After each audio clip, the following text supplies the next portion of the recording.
ગુજરાતમાં ભાજપાની ભ્રષ્ટ સરકારની વધુ એક સ્કીમ બની ગઈ છે સ્કેમ, એટલે કે એક યોજના જે સરસ્વતી સાધના સાયકલ યોજના, જે ગરીબ દીકરીઓને શાળાએ જવા માટે, સામાન્ય વર્ગની મધ્યમ વર્ગની દીકરીઓને અને ખાસ કરીને અનુસૂચિત જાતિ, અનુસૂચિત જનજાતિ અને બક્ષીપંથી દીકરીઓને શાળાએ જવાની આ યોજનાઓ પેટે ખરીદાયેલી સાયકલોમાં 10 કરોડ રૂપિયા કરતાં વધુનું મોટું કૌભાંડ ભાજપ સરકારે કર્યું છે।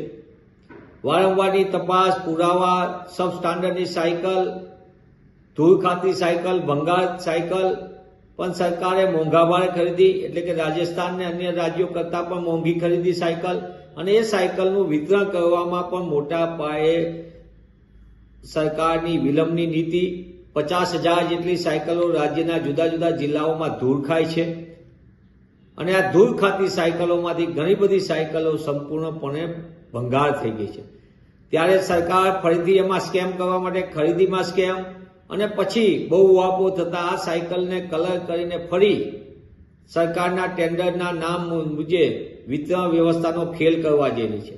હજી જૂની સરસ્વતી સાધના યોજના હેઠળની સાયકલોનું વિતરણ નથી થયું, ભંગાર ખાતી, ધૂળ ખાતી હજારો સાયકલ પડી હોય, ત્યારે બીજી બાજુ સરકારે નવી સાયકલ ખરીદવા માટેનું ટેન્ડર પણ બહાર પાડી દે। મને એમ લાગે છે કે સરકાર સરસ્વતી સાધના યોજનાના નામે ભાજપા પોતાની ભ્રષ્ટાચારની યોજના બનાવી દીધી છે।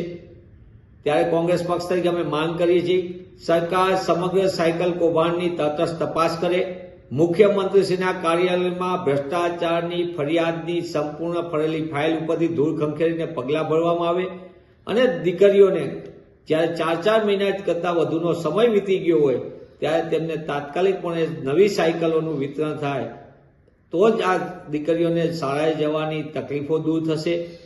અનેક વિસ્તારો દૂર દૂરમાંથી દીકરીઓ ભણવા આવે છે, એક તરફથી સાયકલ ભંગાર ખાતી સબ સ્ટાન્ડર્ડની સાયકલો, ધૂળ ખાતી સાયકલો, સાયકલ ન મળવાના કારણે અનેક દીકરીઓને સ્કૂલે જવામાં તકલીફ પડે, સ્કૂલે જવાનું બંધ કરી દીધું। અને ત્રીજી બાજુ સરકાર ગ્રામ્ય વિસ્તારની એક તરફ સાયકલ વિતરણ નથી કરતી, બીજી બાજુ નજીકની શાળાઓને તાળા મારે છે।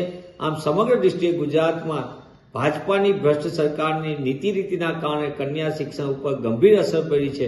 ત્યારે પુનઃ અમે માંગ કરી છે કે સરકાર ગુજરાતમાં સરસ્વતી સાધના સાયકલ યોજના હેઠળ થયેલું કૌભાંડ એની તટસ્થ તપાસ કરે, અને નવા ટેન્ડર પહેલા, એટલે કે સ્કેમ બનતી અટકાવવા માટે सरकार जवाबदार अधिकारियों सामने पगलां भरे। ऐसे ही अन्य खबरों के लिए चैनल को सब्सक्राइब कीजिए। खबरों का नोटिफिकेशन पाने के लिए बेल आइकॉन को जरूर दबाएं।